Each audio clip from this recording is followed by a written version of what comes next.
ہیں مصطفیٰ جان رحمت شمع بزم ہدایت صلی اللہ تعالیٰ علیہ وسلم کا فرمان عالی شان ہے کہ جو کوئی شخص مجھ پر ایک بار درود پاک پڑھتا ہے اللہ تعالیٰ اس پر 10 رحمتیں نازل فرماتا ہے، اس کے 10 گناہوں کو مٹا دیتا ہے اور اس کے 10 درجات کو بلند فرماتا ہے۔ تو سبحان اللہ، ایک درود پاک پر اتنی برکتیں ہیں۔ السلام علیکم ورحمۃ اللہ وبرکاتہ۔ امید ہے آپ سب خیرت سے ہوں گے۔ میں بھی الحمدللہ اللہ کا لاکھ لاکھ شکر احسان ہے خیرت سے ہوں۔ آج انشاءاللہ جس ویڈیو پہ ریئیکشن دینے آ رہے ہیں مولانا عبدالحبیب عطاری صاحب کی یہ ویڈیو ہے۔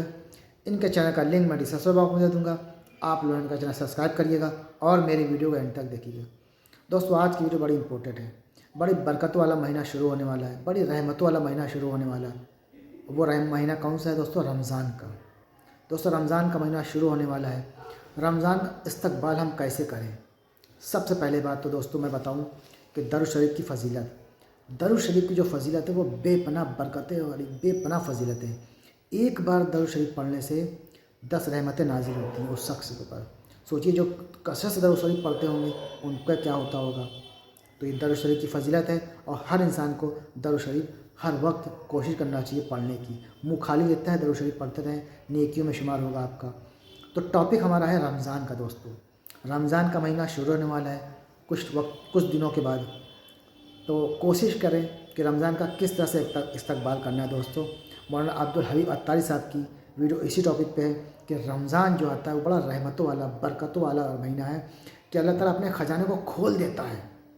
1 روپے آپ کسی کی مدد کریں گے غریب کی تو اس کو 70 گنا زیادہ ثواب ملے گا۔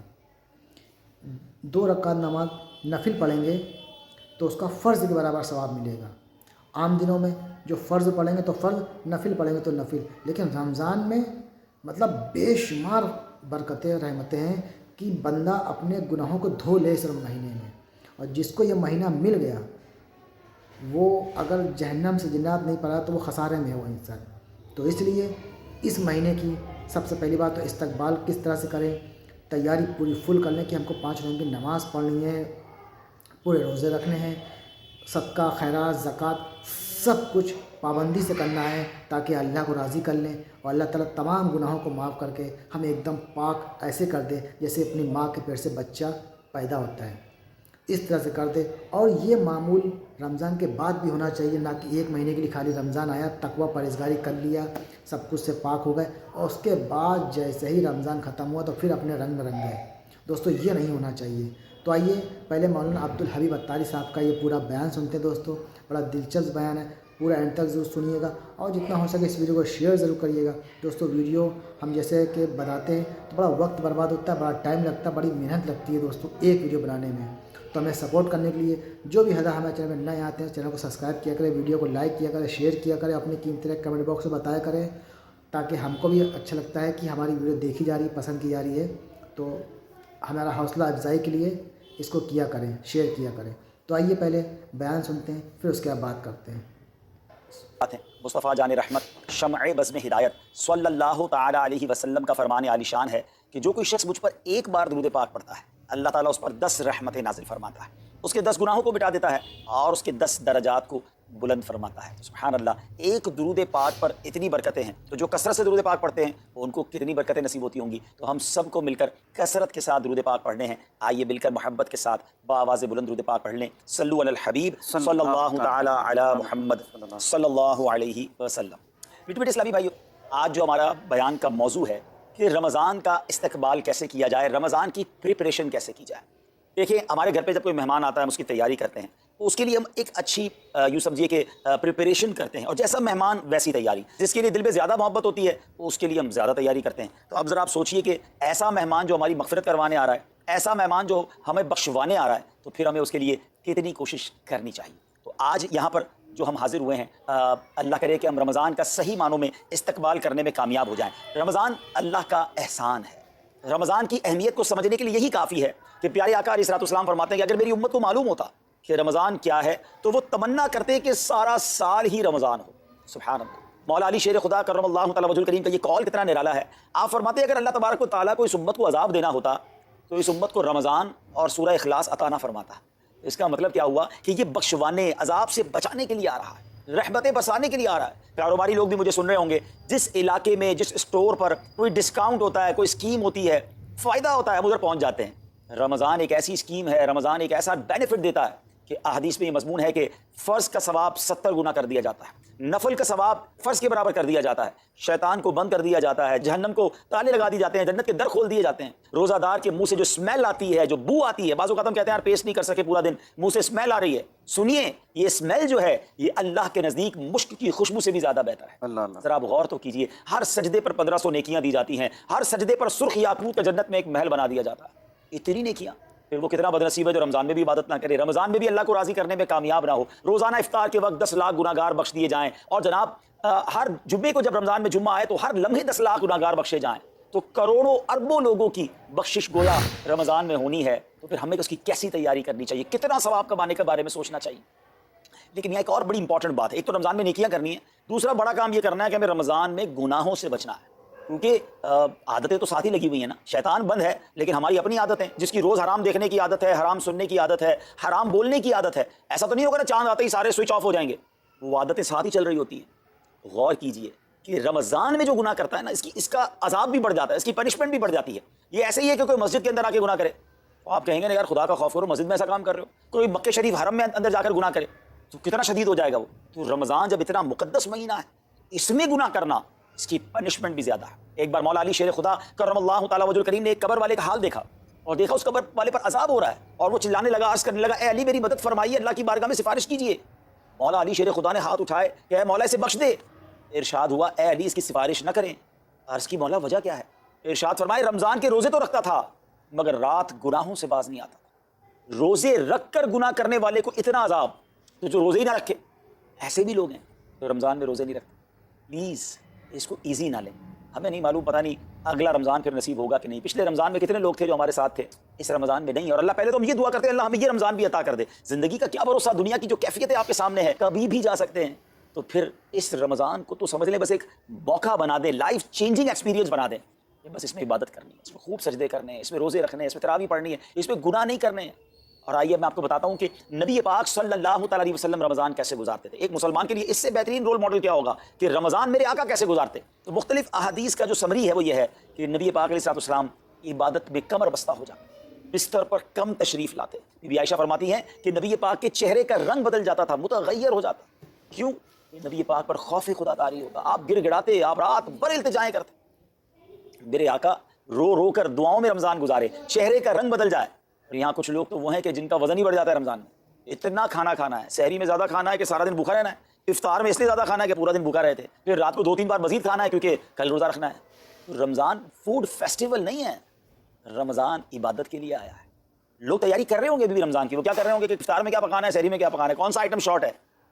نہیں میرے پیچھے سے یہ جو بھوک کا احساس ہے نا روزے میں، اس کی حکمت علماء نے بیان کی ہے کہ بھوک غربت کا احساس دلاتی ہے، فقیری کا احساس دلاتی ہے، بندے کا غرور تکبر بیٹھ جاتا ہے، کتنے نقاہت میں آ جاتے ہیں ہم، ہمت ہی نہیں ہوتی کوئی کام کرنے کی، تو یہ احساس دلاتی ہے کہ تیری اوقات کیا ہے، غریب کیسے زندگی گزارتا ہے، فقیر کیسے زندگی گزارتا ہے۔ لیکن کچھ لوگ وہ ہیں جن کو بھوک نہیں لگتی کیونکہ وہ اتنا کھا لیتے ہیں یا پھر سوتے ہی رہتے ہیں۔ روزے کی حکمت یہ نہیں ہے، نبی پاک آنسو بہاتے تھے، آقا کا چہرے کا رنگ بدل جاتا، اور پھر بتایا کہ رمضان میں جب جبریل امین نبی پاک علیہ السلام کے پاس آتے تو آقا علیہ السلام ان کے ساتھ قرآن پاک کا دور فرماتے۔ اور پھر ایک اور نبی پاک کا خوبصورت انداز کہ پیارے آقا ویسے تو سب سے بڑھ کر سخی ہیں، مگر جب رمضان آتا تو نبی پاک کا دریائے سخاوت ایسے بہتا تھا جیسے تیز آندھی، بلکہ اس سے بھی زیادہ۔ اللہ یہ 3-4 چیزیں آپ نے میں نے پکڑ لینی ہیں۔ آقا علیہ السلام کے پیچھے پیچھے جانا نا جنت میں، ہم نے بھی یہ کام کرنا۔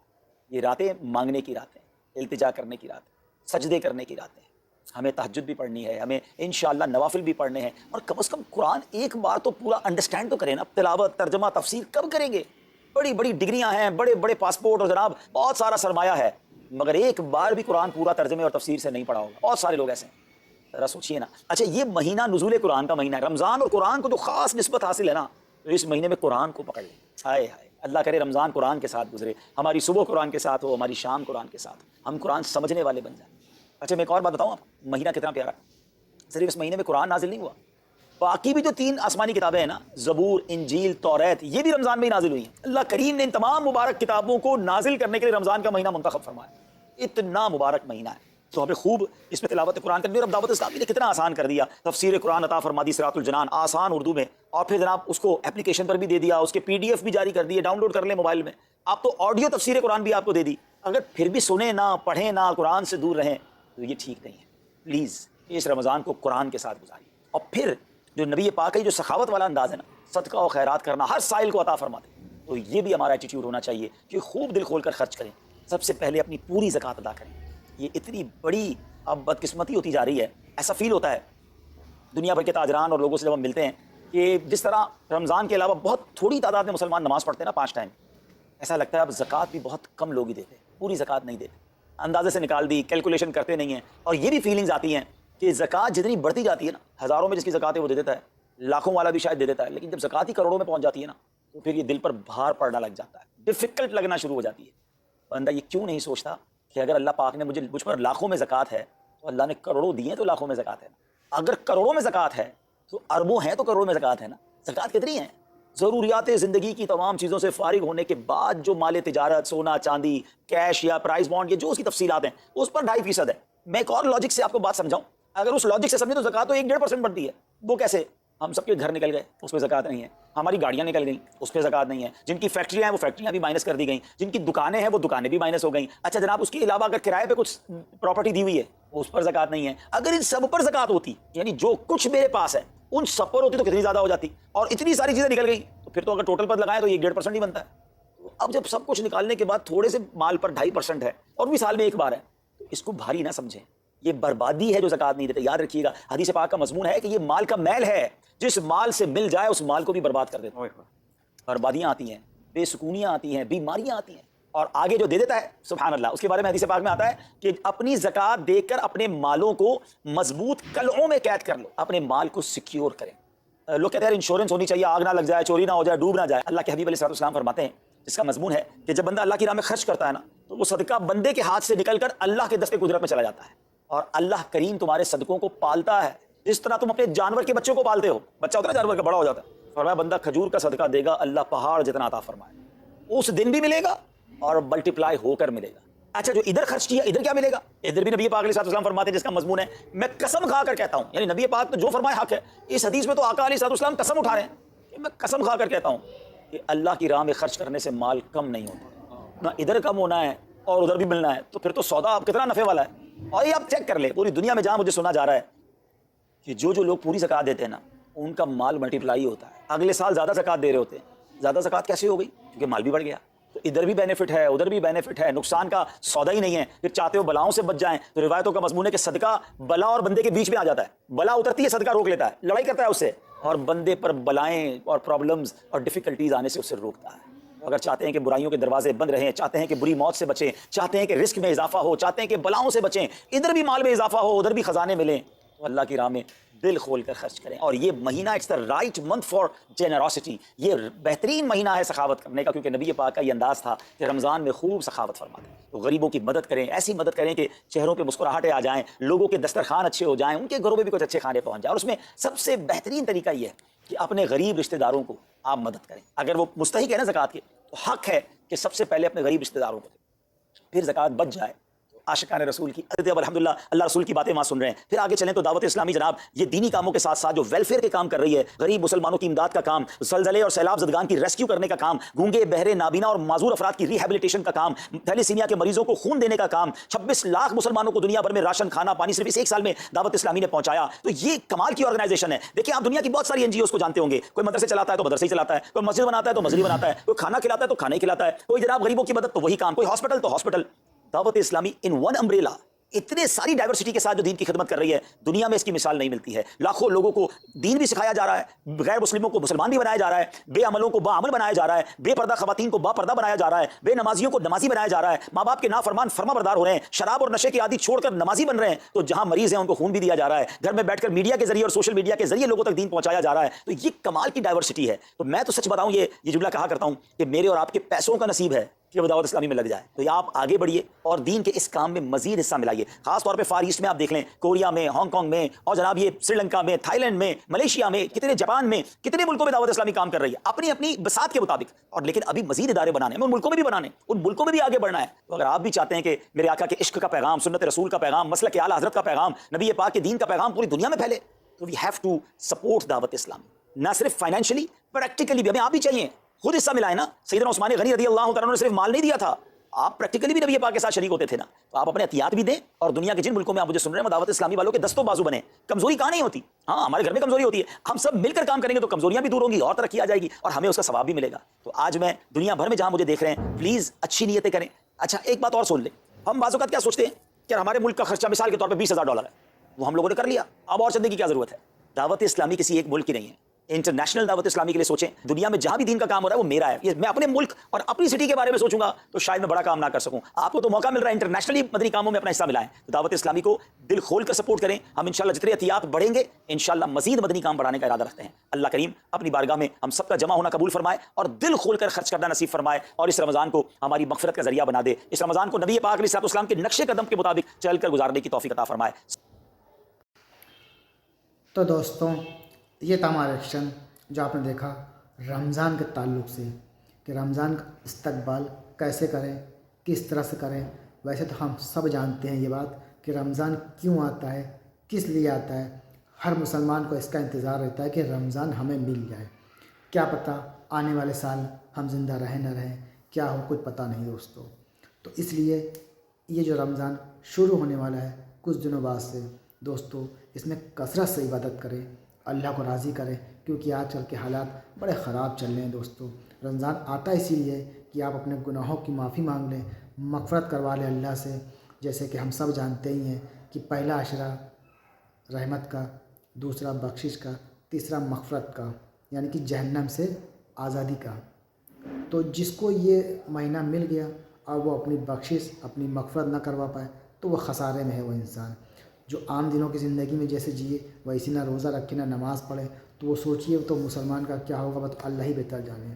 تو ہم سب کو چاہیے پابندیوں سے نماز پڑھیں, 5 ٹائم کی نماز پڑھیں, قرآن شریف کی تلاوت پڑھ کریں یا سنیں یا جو ٹھیک لگے, اور صدقہ جتنا ہو سکے صدقہ کریں, خیرات کریں, اپنے مال کی زکوٰۃ نکالیں, فطرہ نکالیں, اور جو کچھ بھی بنتا ہے وہ سب کریں. اس کے بعد آخری عشرے میں جو شب قدر ہوتی ہے اس میں بھی جگنا ہے. تو دوستوں یہ پورا مہینہ مکمل عبادت کا ہے, اور جتنا ہو سکے اس میں عبادت کریں, اپنے گناہوں کی معافی مانگ لیں, اپنے کے لیے, اپنے رشتہ داروں کے لیے, اپنے خان سب کے لیے دعا کریں, پوری امت کے لیے دعا کریں, اپنے ملک ہندوستان کے لیے بھی خاص کر کے دعا کریں. بس یہ مہینہ سمجھ لیجیے جس کو ملا تو وہ جتنی رحمتیں جتنی برکتیں چاہے تو لوٹ لے, کما لے. اللہ تعالیٰ اپنے خزانے کھول دیتا ہے اس مہینے, بے شمار خزانے کھول دیتا ہے. بس آدمی اس کا جتنا چاہے کما لے, خزانہ نیکی کما لے. تو غریبوں کا بھی دھیان رکھیں, مسکینوں کا بھی دھیان رکھیں, جو بھی آپ کے آس پاس رشتہ دار میں ہیں ان سب کا خاص خیال رکھیں. پہلے سے اپنا جو بھی ہے انتظام ان کو بھی کر دیں تاکہ وہ بھی اچھے سے روزہ رکھیں, اچھے سے عید منائیں. سب کچھ کوشش کریں, پہلے سے اگر انتظام کریں گے تو بہتر یہ چیز ہے. تو دوستوں بس, اور انشاءاللہ میں چاہتا ہوں رمضان کے ٹاپک پہ اور جو بھی بیان مجھے ملیں گے میں کوشش کروں گا کہ ان بیان کو آپ کے سامنے لاؤں اور آپ اس پہ عمل کرنے کی کوشش کریں. تو اس ویڈیو کو بھی جتنا ہو سکے دوستوں شیئر کریے گا اور عمل کرنے کی کوشش کیا کریے. سب سے پہلے آپ خود عمل کریں, پھر دوسروں کو عمل کرنے کی دعوت دیں. تو امید ہے آپ کو ویڈیو اچھی لگی ہوئی دوستوں. ویڈیو اچھی لگی تو اس کو شیئر کریے گا. ہم ملیں گے انشاءاللہ آپ سے نیکسٹ ویڈیو میں. تب تک کے لیے السلام علیکم ورحمۃ اللہ وبرکاتہ.